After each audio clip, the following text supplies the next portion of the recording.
So welcome everyone. It's a great pleasure to have you here for International Women's Day and to hear Ayanna Black's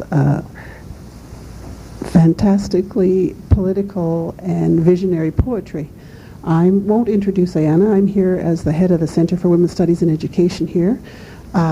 This is one of our series of events this term. I think it needs to be a bit lower. I'll step back a bit. Oh, hello.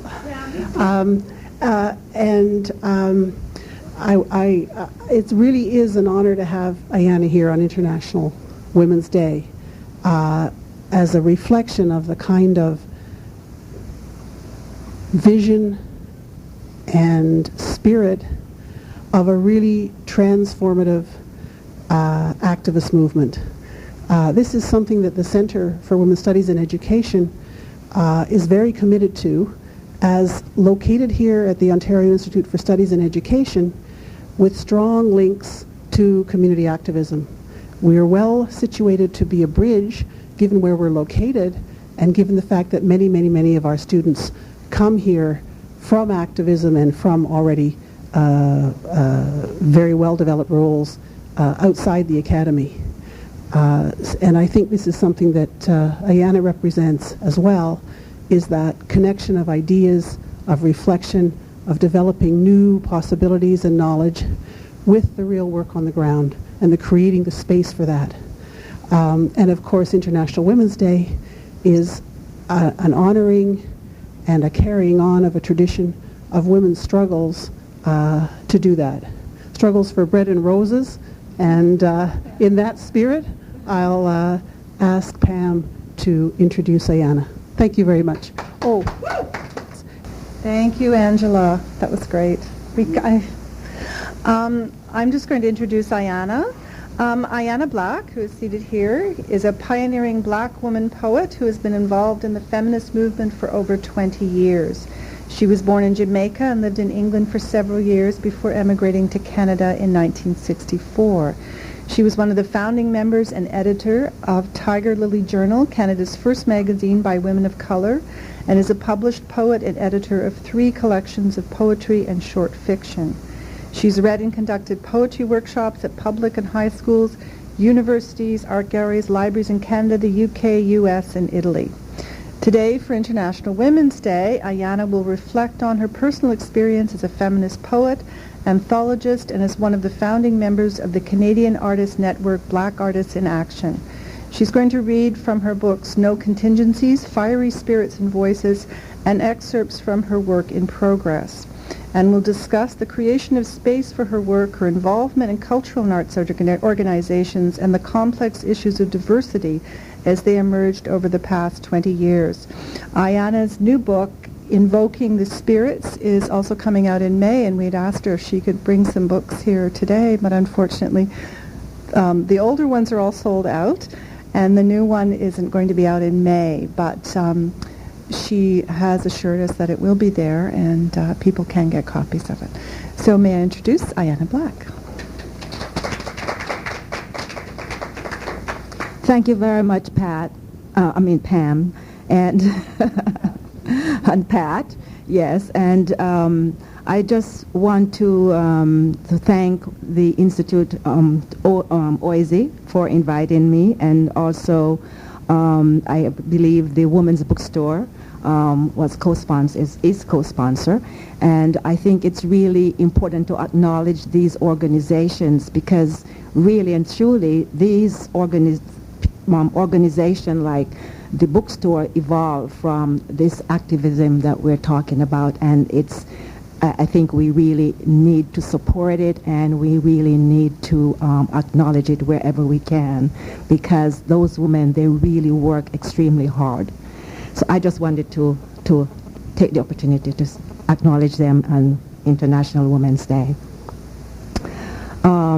I just want to say my personal good afternoon to you, and welcome to this session on this special day, International Women's Day.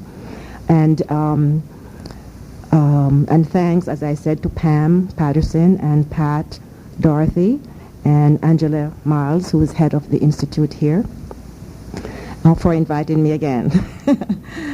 I'm going to tell you about my journey. I think my journey in creating a space for my work as a writer and cultural worker.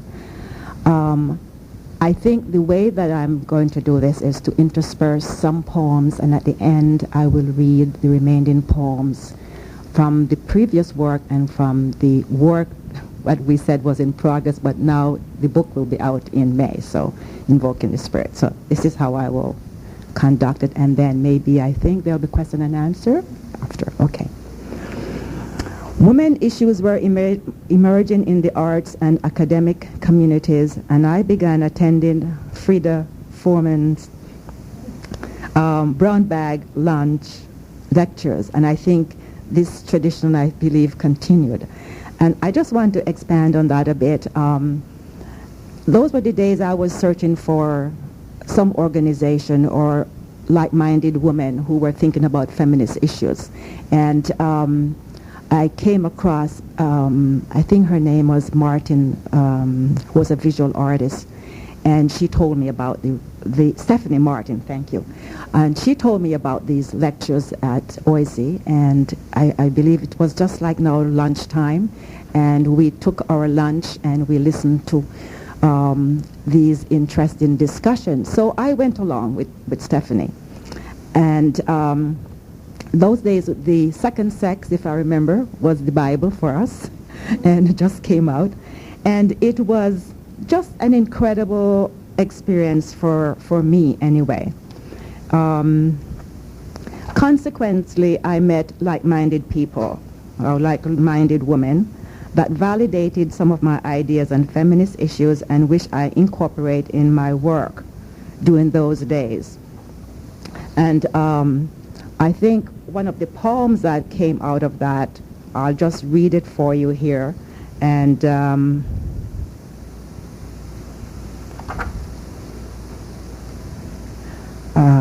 it's called Liberation. I only ask why. Why leave me at the subway stop 1 o'clock in the morning? It's not like you. You say something of my being liberated. My liberation is not just mine, and I'm not less loving. This was a discussion I had with a friend of mine who happened to be a male at the time, and he just didn't like the fact that I was involved in feminist issues. According to him, it wasn't a black issue, a black woman's issue. It was white woman's issue. So I just was so upset that this evolved from my discussion. To change the system at that time was our goal, to create organization for women that meets the need of women. We realized that we could not depend on established institutions, publishing houses, that we had to develop strategies to get our own work out to the public. I got involved in organizations such as the Women's Cultural Building. The Women's Cultural Building at that time was a very active space.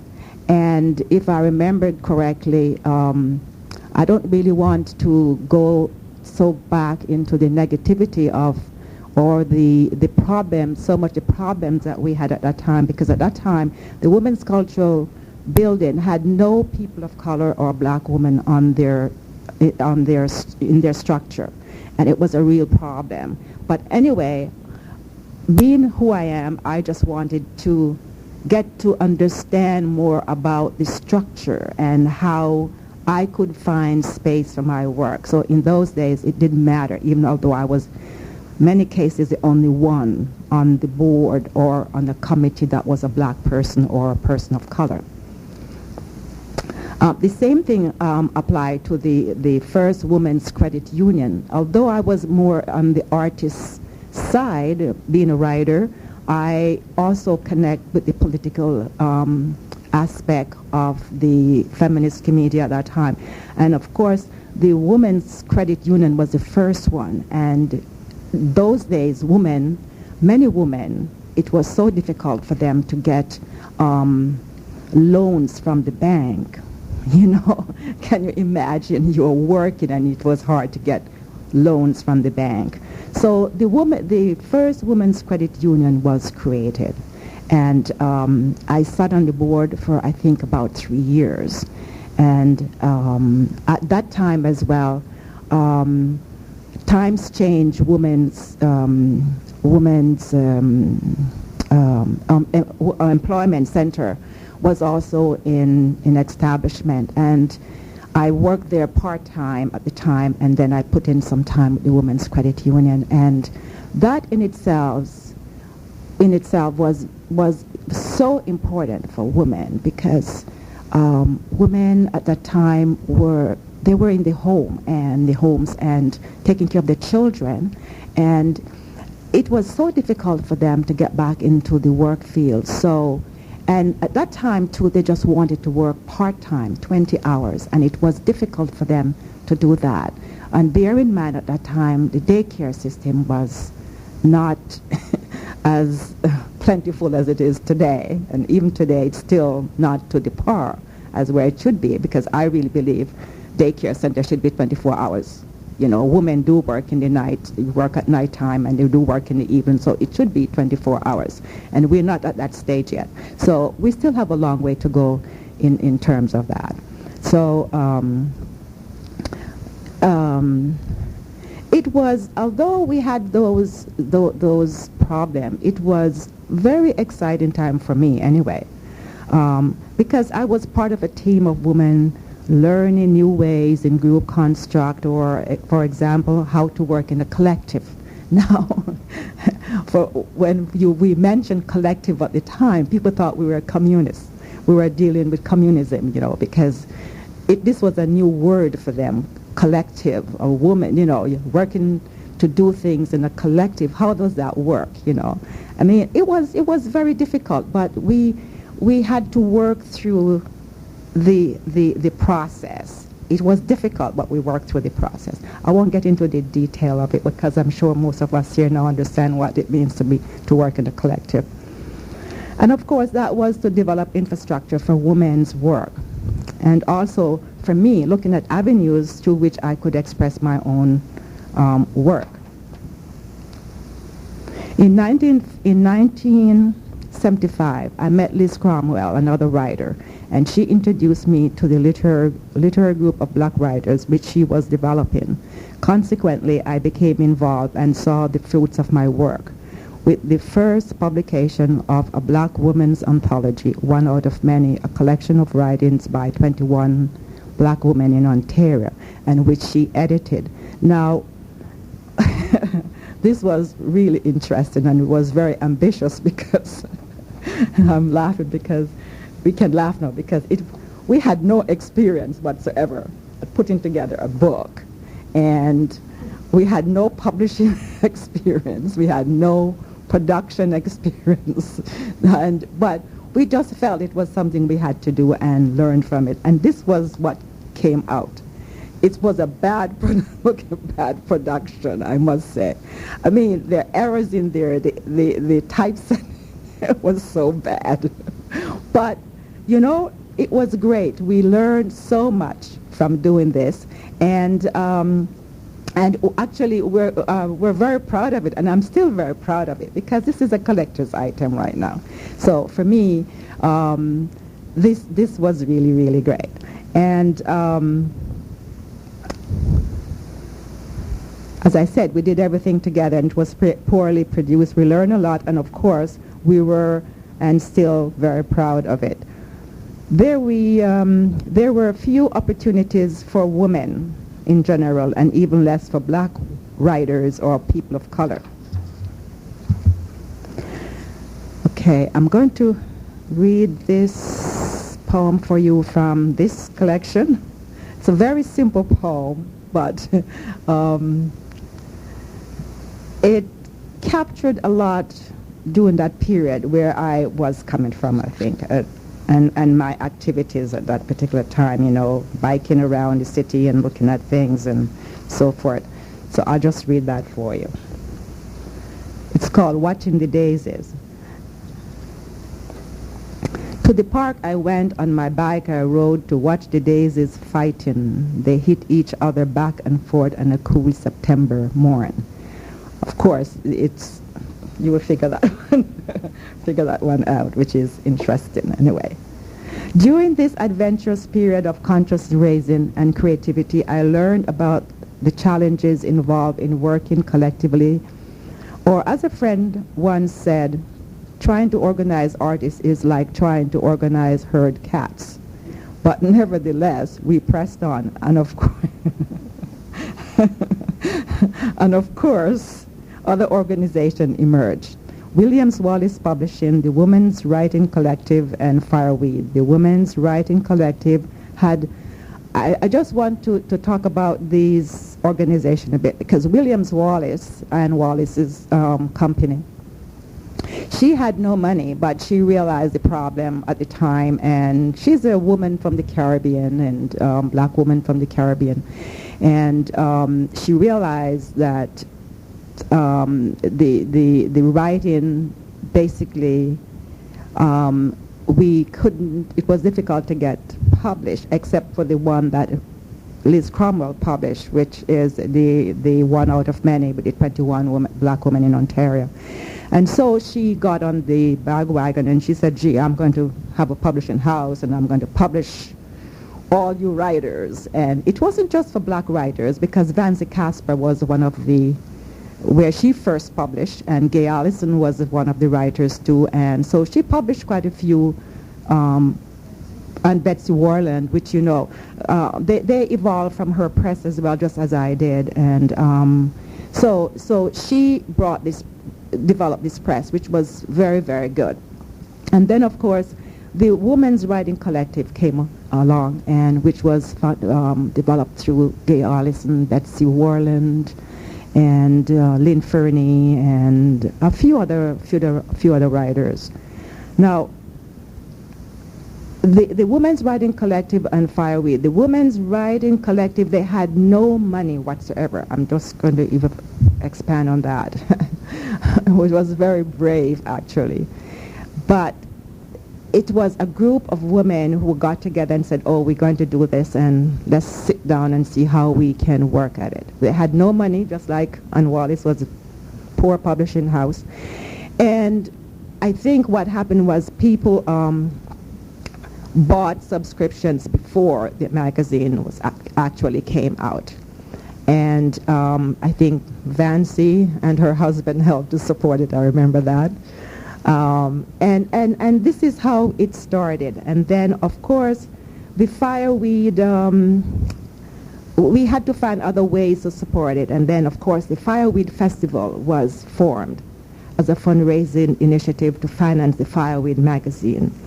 And then the way I got involved in this, I came in on the to do the promotional aspect and to find extra money.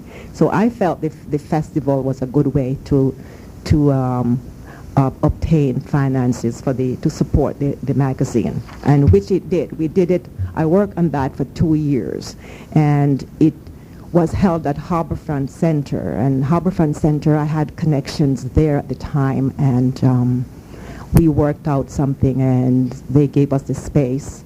And of course, now we needed to get artists to perform for us, and we approached musicians and poets and fiction writers and dancers and so forth, and they all agreed to do it for nothing. They said, okay, yes, we will work for you on the festival, and we did that.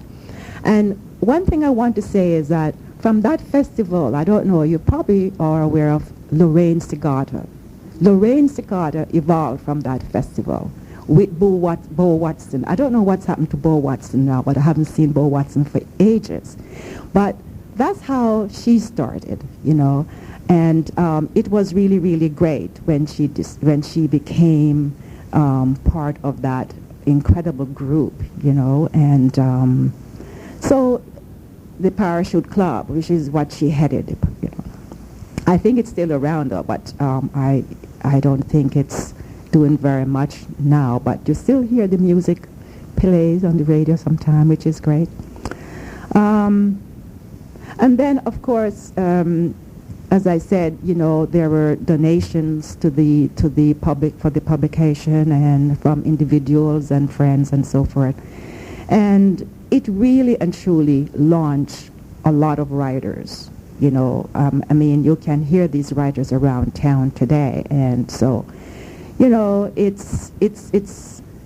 it's really incredible to see what we did then and where it is now, because those days people stayed up until 3, 4 o'clock in the morning just to make the deadline for the publication, for the printers. And it wasn't very easy, but one thing, it was such a great energy and commitment and dedication. We felt it was so important. And now looking back, I can see that work was really, really important. Because sometimes don't really have to depend on the main institutions, because main institution really did not accept our work. We weren't famous enough. And women's writing, feminist writing, what is that? Those were the questions we sometimes got at that time. Okay, I'm just going to shift to the to another section here now. And of course, and then due to the invisible aspect of people of color, Tiger Lily, which again was headed by Wallace, became the first journal to develop and edit people of color. And I was one of the founding members, and of course I edited 2 editions of that. There again, that lasted, I think, for about 7 years, and it captured a lot of the people of color writings at that time. Yeah, so. Then, of course, in 1989, the artistic community was confronting the issues of racism and representation. Some organizations were initiating equity mandates and anti-racism workshops, which, as I said to us, it was like a systemic tokenism. And I'll explain to you what I meant by that. It's like many of these organizations, there was like one black person. I have to say, a lot of these situations, I was probably one of the only black woman on the board or on the committee. I'm not criticizing the women at that time. I just think I had a strategy of my own. I wanted to learn things. I wanted to see how the system works. So for me, although sometimes it was very painful sitting on those committees and the boards, because I was the only person, and really I was not in a seat of power. There was not much power for me, because if I was fighting for an issue, it was very difficult for me, because of course I was fighting for issues of black or multiculturalism issues, and at that time not many women were at that stage, and I understood them then, because basically they were fighting for their own issues as well as women. And so you always have to protect yourself, your individuality and what you want first.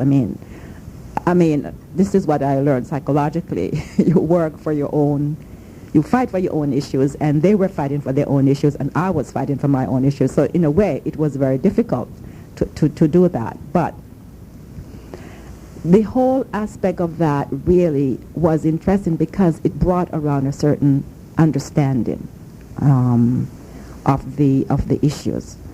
Not so much with the large institutions, but I think with the women, the feminist movement, they became more sensitive. The sensitivity was shown more there than the large institutions.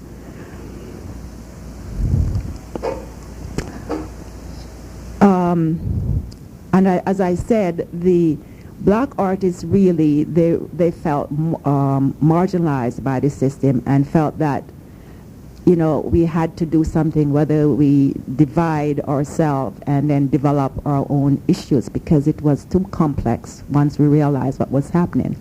And then, of course, this is really and truly what happened. But before I go further, I'll just read you a poem by Langston Hughes, because that really touched my nerve at the time. And he writes, someday somebody will stand up and talk about me and write about me, black and beautiful, and sing about me and put on plays about me. I reckon it will be me and myself. Yes, it will be me. And when I read that, I thought, this is great. Basically, who's going to do it if you're not willing to put some work in and get the job done? So finally we became aware that we had to find a space of our own to accommodate all black artists. Now, I had no intention of becoming the head of an organization, but in 1989, I was part of that group of 15 African-Canadian artists, multidisciplinary, that came together, and we decided that we needed to have an organization of our own. And of course, that's how CANBAIA, which is Canadian Black Artists, CANBAIA, Canadian Artists, Black Art, CANBAIA, Canadian Artists Network, Black Artists in Action, was developed. And I served as president for 7 years. Of course, I had no idea to do this, because I'm thinking, oh my God, my poetry, how am I going to get time to do my work and so forth? And it actually, being involved in an organization where, whether you're just on the board or you're president or on a committee, it's hard work. It's a commitment. And it's, CANBAIA took 7 years of my life and my creativity away. It was put on the back burner because I'm not a person that can do too many things well. And I felt the organization was really and truly important, not necessarily just to me, but to many young artists emerging and so forth. And at that time, too, it was so difficult, even not just with black artists, but white artists. It was very difficult for them to obtain grants from the Canada Council. And I think the only sensitive organization, the arts, was the Toronto Arts Council, which was our local council. And they understood, and they had more feeling about what was happening. And, so at least there was some way of obtaining some individual money for for projects. And so for CANBAIA, it was pivotal, really, at that stage for young artists. And because this is a place where it was developed, and they were able to come, they were able to do research and so forth on different structures or different organizations and so forth. So it was really, really good. My 7 years with CANBAIA, we realized that the work need to be more promoted on a wider scale and so forth. We developed what you call the Silafi Festival, which was, I worked on that for 2 Silafi festivals, which was also held again at Harbourfront and other venues around the city. It was an incredible event, the 2 Silafi Festival, and truly it launched a lot of black artists. I don't know if they will give the organization the credit, but I know some artists here, visual artists, recognize the importance of that. Then, of course, during the time with CANBAIA, I arranged a reading with 15 writers at the AGO. My whole aspect of activism is not just to leave it in the the alternative, but I wanted to work with mainstream organizations because they were the most difficult one to penetrate. I should never use that word, penetrate, but to get through.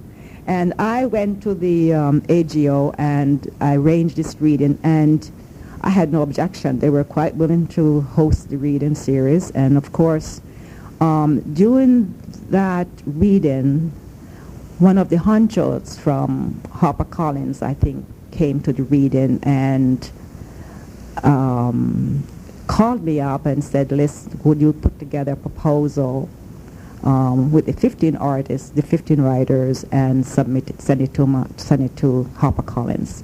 And then, of course, this is what I did. I put together a proposal and sent it, and therefore, then that's how Voices came out. That was the first anthology, one of the most important, not because I did it, but I am told it's one of the most important anthology in Canada for that time, and that was done in 1992. And it had 15 writers, people like Lawrence Hill, who you know now is a very well-known writer, and people like Makeda, who else? There are quite a few well-known writers that came out of that whole issue. And a matter of fact, now also with HarperCollins. HarperCollins is their publisher. I think there are about 3 to 4 writers. Afua Cooper, that's who now is her publisher. So I think my ideas then at not just allowing your work to be in a alternative space, but to use your ideas and develop relationship with these organizations. I think that is really crucial, is the relationship aspect as well. And make sure that, and I made sure that when I did a job, I did it well, because that is really important, and that you understand the protocols of the institutions. Not because I'm a black writer going there that they should adapt my principles or I have to understand what their protocols are and apply it. And I think that was really important. And so that was the beginning of the anthologies that I did. And then of course, after I did that, it was so successful that Iris, who was one of the head editor, called me and said, listen, why don't you do another book? I said, well, Iris, I'm going off to Mexico. I'm going to Mexico for 3 months. I said, oh, no, we can make the arrangements. We can send the manuscript to you, and you can send it back to us by courier service and so forth. So finally, I gave them. I said, but initially, I was going there to write my novel, and I said to her, I'm going to find my father through my novel. She said, no, why don't you do it a different way? But anyway, we came to the conclusion that I would do the second anthology, which was Fiery Spirits. I did that. That was, again, quite successful. And then she called again and said, well, why don't we combine Fiery Spirits and your first book, the first anthology, Voices. So we did that. That again is this book. So these are two, the first book, anthology, and Fiery Spirits combined it in this anthology. That is quite a good seller as well.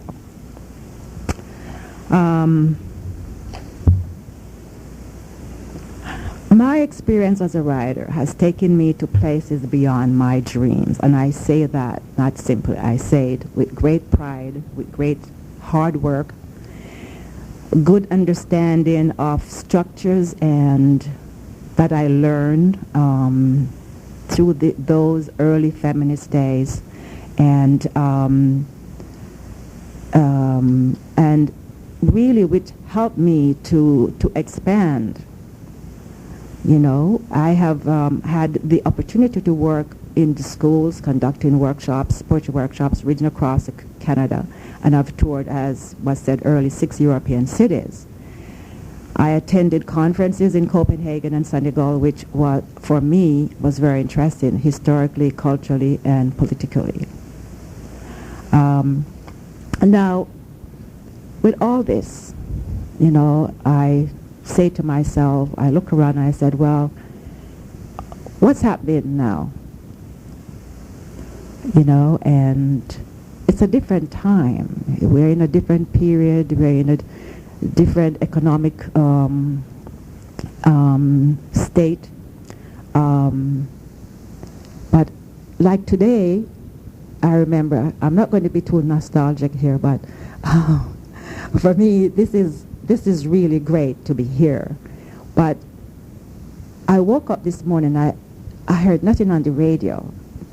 I didn't see anything on television about International Women's Day.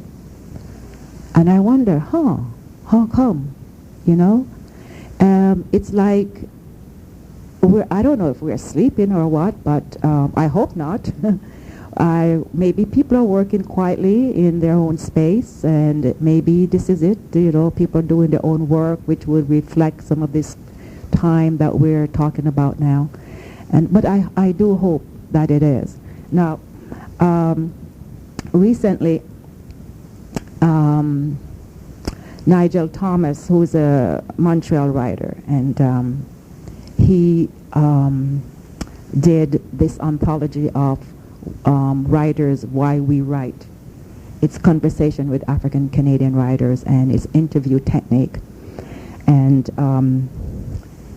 he, in his interview, and I totally forgotten all about this, he asked me, I'll just read the part that the question. He said, Ayanna, how do you feel about the state of African Canadian literary creations today?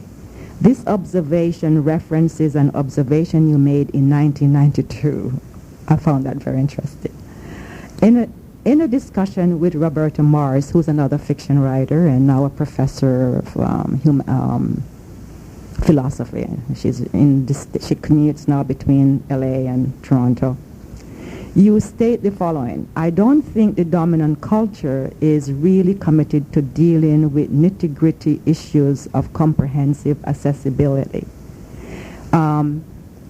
This piece that Roberta and I did was a conversation between the two of us. It was called More Back Talk, Race, Sex, and Differences and Literal Methods.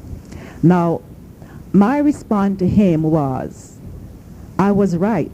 I still feel that way. Check out the arts councils, the museum, the art galleries, CanStage, Stratford, etc., to see how many black people or people of color they employ. The funds for the arts organizations are being cut every year, and the first to be cut are the funds to visible minority and women's projects. Am I right? I'm right. Because Women's Project, was it with the Studies of Women's? Yeah, the grants was just cut, and I think that really answered my question on that. Now, I'm just going to read, I don't know if I'm going over time here, is it? Yeah, okay. I'm just going to read a couple poems, and then I'll wrap it up. I'm going to read this one, and it's called Pretty Baby Girl in the Cradle. And these were some of the poems, as I said, in the first book, No Contingencies, and during this period of activism, this came out. And, as I said to you early on, I worked in the social and the political aspect.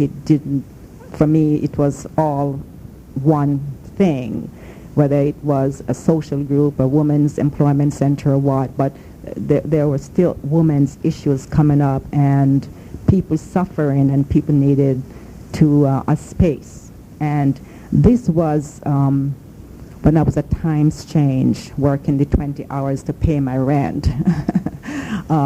This lady, this was her conversation. A pretty baby girl in the nursery. It's written in the Jamaican vernacular, which is known as the patois, like the Bob Marley kind of song. And really and truly, this was very difficult for me to write, but I wanted to capture her voice. And Lillian Allen, I called her and said, Lillian, I need to write this poem. Can you help me? It's written in Jamaican vernacular. Lillian said, no, you can write it the way you hear it. Why don't you do that? So this is what I did. It's called pretty baby girl in the nursery.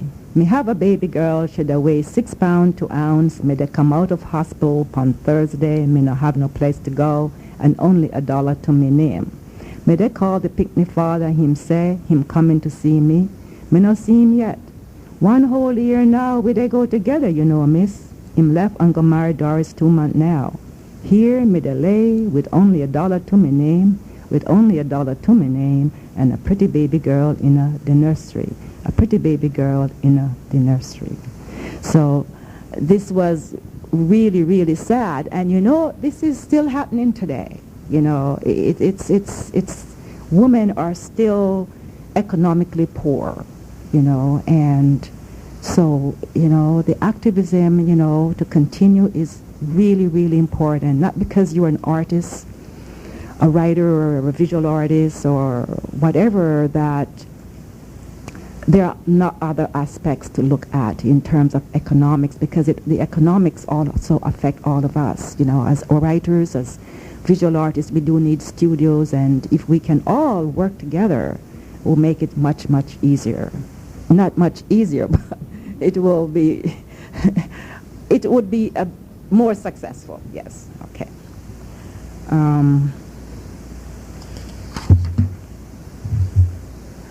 I'll just read this one as well, called Reflection.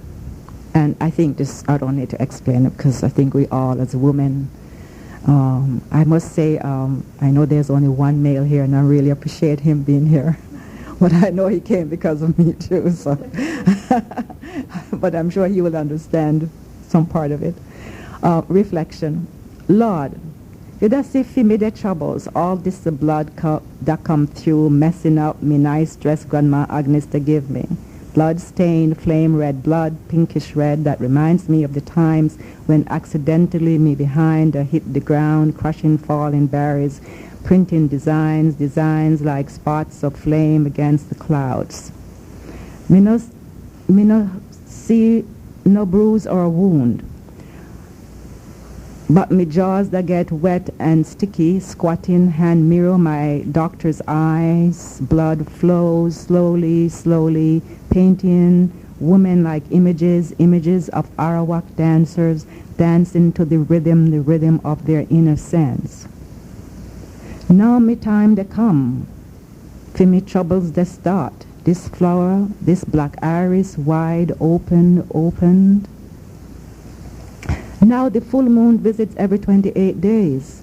Me have to get that old white sheet Grandma back store in a for her trunk and cut into squares and practice the way the sweet old woman used to fold them like miniature banana leaves to catch blood, my blood. Yes, me have me troubles. Me have troubles every man, cause me time they come. Yeah.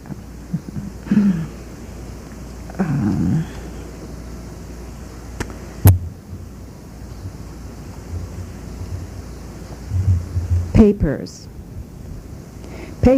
different colors, white, black, and yellow. Here they sit, different forms, different sizes, from different places. Papers soaked in different perfumes, saying different words to satisfy the touch, hot, cold, silky, yellows, browns.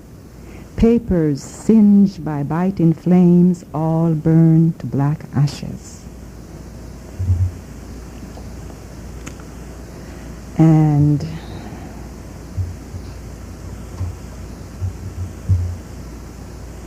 the baby on her back. Okay. The baby on her back. My God, she said on the evening news. My sister is dead.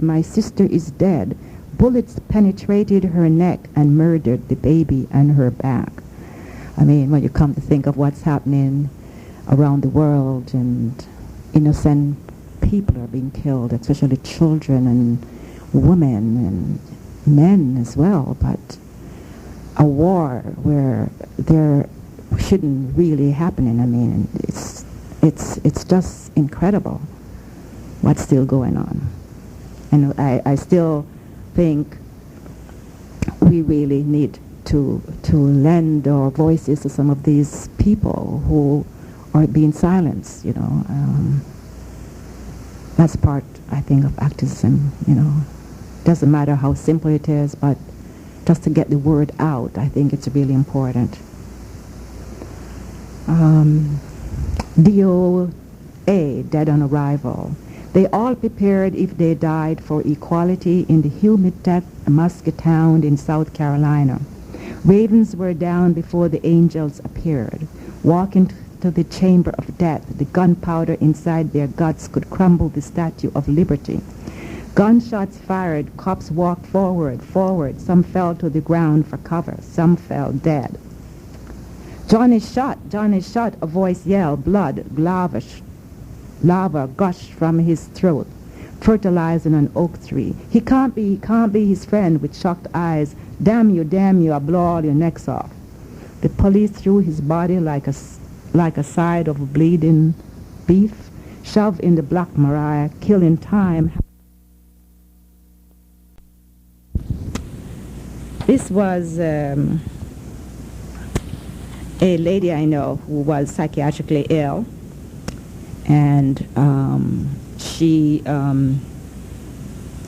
had a very traumatic childhood, and she was hospitalized, I think, for about 5 years, and then she got out of the hospital, and finally she got out, but this is basically what happened to her. In memory of Lorraine, she went to sleep with the moon, but she did not rise. She was found by her lover with rose pricklings on her arm. My soliloquy was why she seemed to blossom. I recall a voice inside me saying, a rose blossoming in winter? Could it be cultured? That was for Lorraine. Okay. Now, I'm just going to read a couple from the new manuscript or the new book that will be out in May. It's called Invoking the Spirits. And this is I think the first poem is a continuation of my relationship, my absentee father, which I'm working on, which I think I've worked on, but somehow it still, comes up occasionally. So it's called Invoking the Spirits. I don't remember Dad's letters, his voice, his touch. He disappears, unknown landscape. He's a spy, I told my friends. When the questions got too much, I killed him off. My friends asked no more questions. I call his a violent act. There are no visual scars, or bruises, but a wounded heart, disappointment, feeling of abandonment. Remembering is revolutionary when the changes infuse me, but it does not heal the pain. I once asked my grandma Agnes, how can I mourn my father? For me, he's a work of fiction. And this is another one, no title. Ancestral spirits, I hear your calls, decode your messages, drums, our tongues stitched with barbed wire, subversion our dreams, drums, hollow gourds beat our language out of my skin. Remember Marie Laveau? Yes, I hear her drumbeat bellow out of my skin. And this is a poem, I'll end with this. This is a poem. I was in Mexico, as I told you. I was there for 3 months when I was asked to do the second anthology, and in a little place called Chipchalup, which really neat fishing village. And this is, I was staying at this artist's house for the 3 months when he was away in his hometown in Berlin, Germany. And so there was an exchange. I take care of his dogs and the house, and I didn't have to pay for any rent for 3 months, which was kind of neat. So I was very, very happy about that. But this is what came out. I was in the house by myself and a bit ambivalent about it, but this is basically what happened. this fishing village. I heard the village breathing last night. In this house, my second night here. The dogs are my protector now. Henry is lying underneath my hammock. Anton outside barking, keeping strange creatures away. This morning, the rising sun, a Mexican sunflower, enfolding me. No more apprehension in this little fishing village, Chipchaloop. Thank you.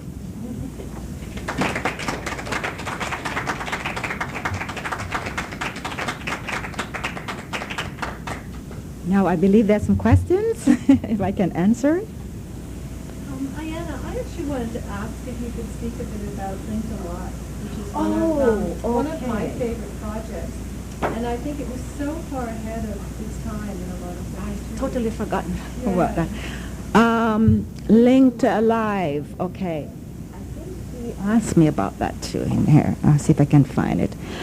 Link Alive was is a Renga project that D.O.A.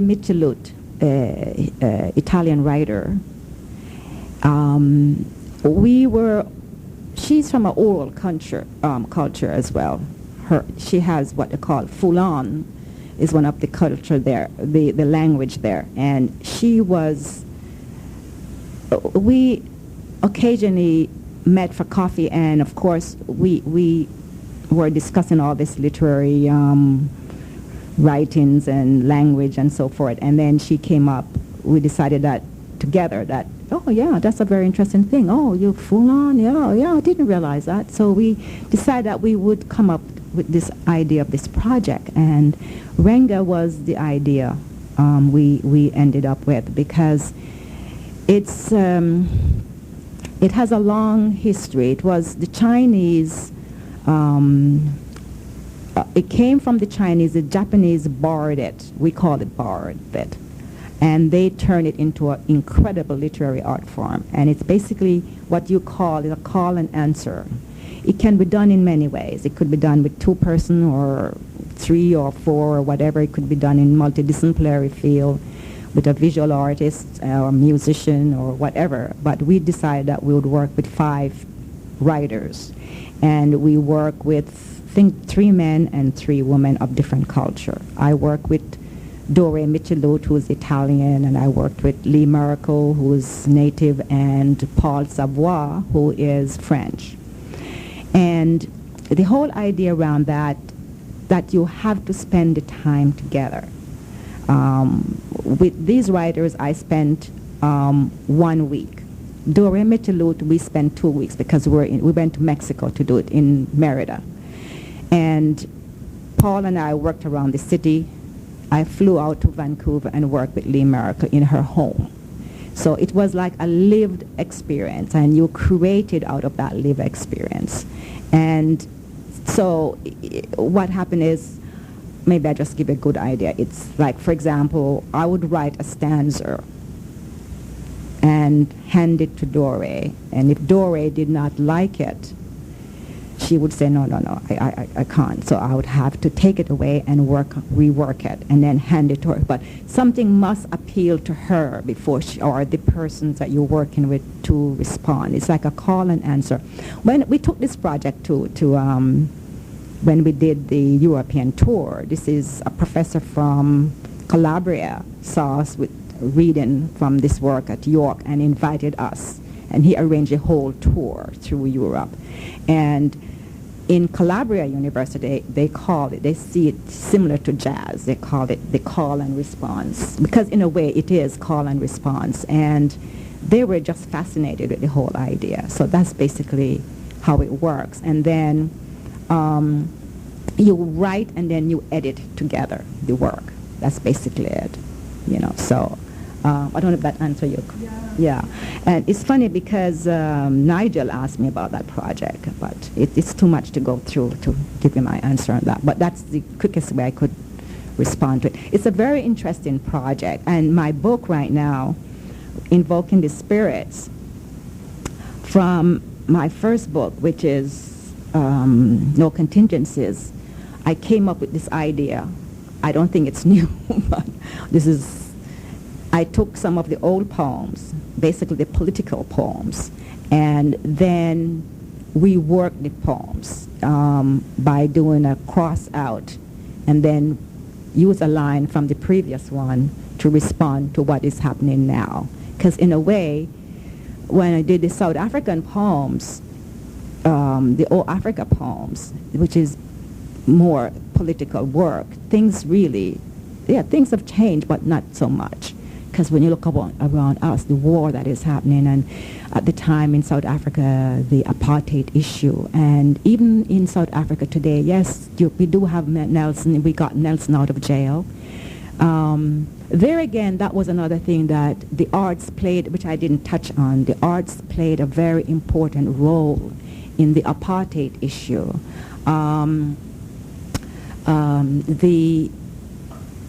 The alternative community and the mainstream community.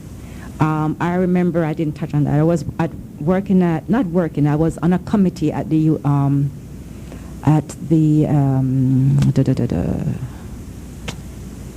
oh, it's skipped my mind now. The NGO organization here, what is it called now? United Way. United Way. I was working on a committee at the United Way called, it was a Black Committee to the United Way. And they were talking about all the community, the political issues and so forth. And as an artist, I was so tired with dealing with the same old system, the same old thing to make changes. And I said, well, I think the easiest way to get this whole thing out as a party to promote some good feelings and get people involved and get Nelson out of jail is, let's do a festival. So some of the people in my committee, which was the Black Development Committee, Zena Conde was part of that committee, Lloyd McHale and a couple of the people. And they said, oh, no, that's not a bad idea. So I said, well, why don't you put the proposal together? So I did. And we put the proposal together, and it was passed by United Way, big executive committee. Zinena Conde made the presentation. And that's how we got a festival happening. That was the TAF Festival, Toronto Arts Against Apartheid. And I don't want to say I did it all, but basically it was one of my ideas. And I'm going to take it and say it was my idea.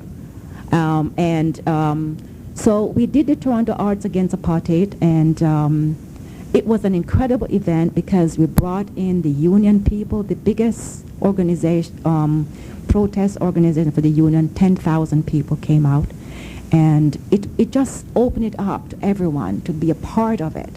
And we got Desmond Tutu here, and of course Harry Belafonte was then working with the South Africans and people in the States, and to make changes. So I just kind of want to bring that in because it's part of the history, and it's an arts history, and it came really and truly out of the activism as well, because although you're on that big board, as I said, we can get things done if we maneuver. It's all developing your strategy. You really have to develop strategies. You go on a board, you're there for a reason, and you really have to make sure that some of those ideas come through. And especially if you do believe there are people there who can help you to get them through. And this is one of the things. I don't know how I got to that one there. but this is it. So anyway, so I think we were at Link Alive and then we switched. Yeah.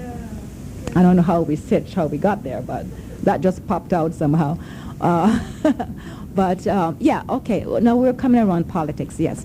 And I think when you look at it today, South Africa has changed, but has it changed that much? Right? I don't think so. I'm not there. I listen to people. I talk to people who visited South Africa, and they said, yes, it has changed, but there are big wires, and still this partition with the white folks. They don't, want the black people to get into their on their premises, and there's mesh wires all over, and so they're, in a way, here you are, the whites in South Africa, being the apartheid system, didn't want to deal with black people, but now they don't. There's a black in power, and now it's a problem for them because they cannot, their privileges are cut off.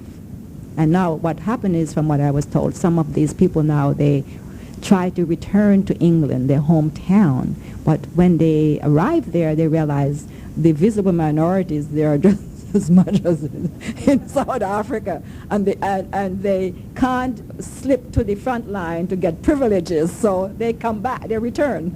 So there you are. This is a good story. I was just shocked when I was told that story. So there you go. So, it's changed, but it's still very problematic. Anyway, so that's it. Any more questions? Hope I didn't bore you. Thank you so much, really, for bringing together and intertwining the creativity of the women's movement and your own creativity. I thought that was wonderful, especially some of us of a certain age. So I'm just wondering today, what would you see today as a source of inspiration for, let's say, younger feminists? I don't mean to put you on the spot. I've been asked, just kind of, after I've been asked that question before, and we've discussed this with other writers. I think that oh, sorry. Yeah. I think that the young women today, I think, in my opinion, it's important to think that we're not free. We're still not free. We're free in certain ways, but we're still not free, and that we need each other. And whether, there are some of us that are making more money, but still, that's not really totally free, because still being a woman, men are still being paid more money than women. So, there's still not, the equity is not there. And I think we have to look at it from a financial aspect. We have to look at it on the social level. What do we want for our community? And what changes do we want to make? Do we still want to perpetuate the hierarchical structures? I mean, those are still there. Some women are in bigger position now, and still, inequity still exists with women. Even if you're a professor, from what I understand, professors for female, it's still not the same as being a male. I'm not a professor, but I've heard people saying this. And especially when it comes to visible minorities, I mean, you don't find very many. There are some now, visible minorities, women who are in a professor and so forth. You have people like Dion Brand, who is doing Dion Brand, and you have who else?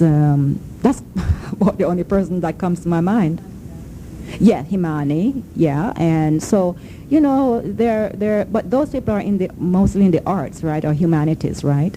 So there you have it. So I think for young women, it's really important to look at those issues, and look at the issues what confronting you individually, and how you can intertwine it with the other issues, and to work together, I think, to try to develop groups. Or I'm not saying you should do collectives, you may not want to do collectives, but just to work together, and things are connecting with different groups. I think that's one way to make changes, because I think we really have to continue. Like, for example, when you look at what's happening around the world, with the war in Iraq, and you'll find what's happening in Cuba with those people in concentration camp down there. I mean, I think we need to start taking action, and because those people can't do it for themselves. The people in South Africa couldn't. They were doing certain aspect of it, but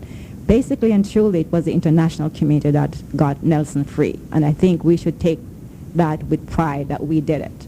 And I know myself, I used to go into liquor store, and I used to accidentally drop South African wine as a political act. I did. And I would say, oh, sorry. Oh, dear. And the other strategy that we worked is to get all the South African wine and take it to the counter and then look at it and said, oh, I didn't realize it was South African wine, and then just leave it and walked out. I said, sorry, we don't want South African wine. So there are little things that individually one can do, you know. I mean, and it's fun. Have fun with it. I mean, you know.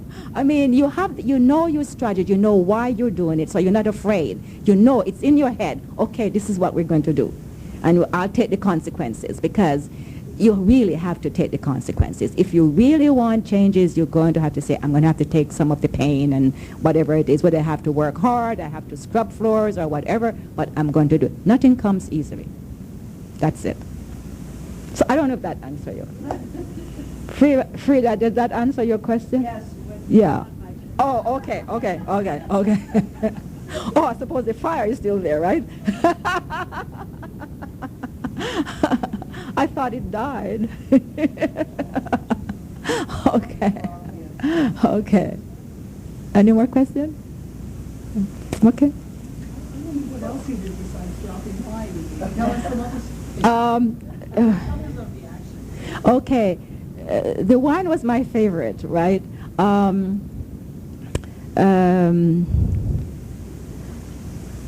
Oh, yes, the telephone tree. The telephone tree. I don't know if you know what most people here know what the telephone tree is, right? It's like a day like today. If we were protesting, you know, one person would call 10 person, then you get the 10 person call 10 more person and that kind of stuff. That was kind of good. And but now I think the telephone tree now has taken over the email system, the guerrilla attack, where you email one person, they email it to all their friends, that kind of stuff. And it's a good way to get people out to events. Now, even the young kids are using it to have their little parties, spontaneous parties. They sort of do their little email or, you know, whatever, you know, the BlackBerry, and get people out to their events, that kind of stuff. So I think, for me, the telephone tree, the wine, as though the wine was the most precious one. Oh, yes, and things in the paper. If there was a negative image in the paper, yes, we would flood the phone lines with, we'd get friends, 5 friends to call, and then just jam the line, and, you know, but I think the vocal thing was more important. To call them was more important, because you're tying up their lines, and, you know, that was the strategy. So I did that as well, and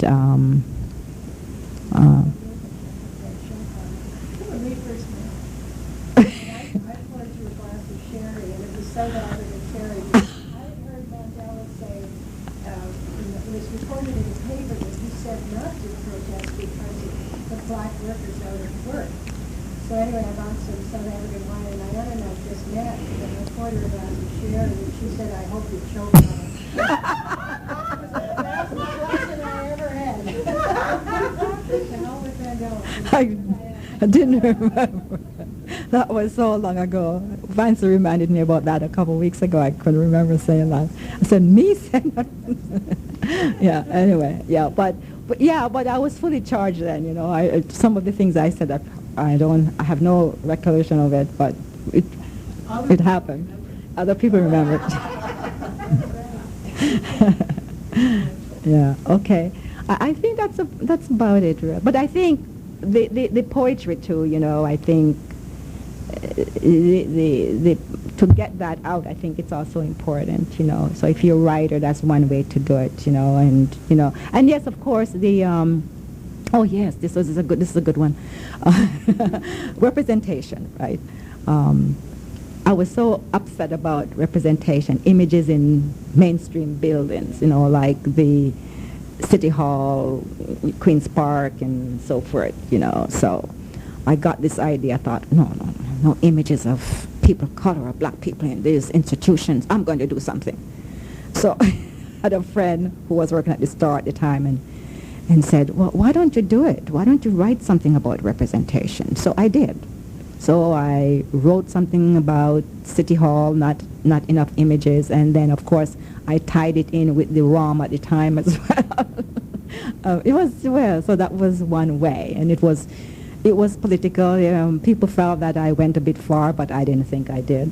It was a seminal piece of writing for political action, and the Star published it, which was really great. So it was read by many millions of people, I hope. Yes.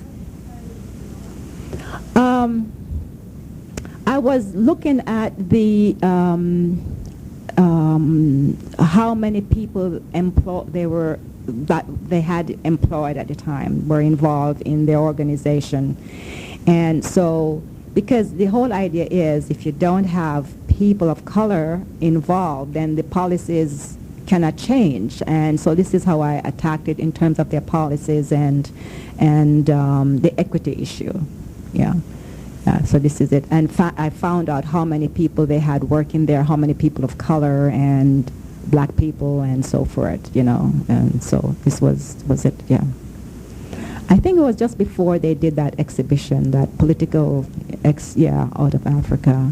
Yeah, and actually I did work on, I wouldn't say worked on it, I was what they call in one of their groups, consultant, and I worked on that with them, and the language in their text was really terrible, and I worked on it and helped them on the mostly on the feminist issue thing. I worked on the language of the feminist part of it, and I worked on the next one they had was the Nubian art. I worked on that text as well. And so this is it. So that was part of it. And now I'm looking at, I think I'm getting the feeling that maybe I should revisit these places and see if things have changed. This is something that I'm looking at now, if I should revisit it and talk to people again and, see after all these years what changes they have made. So, yes, Angela? Okay, so that's it. Thank you.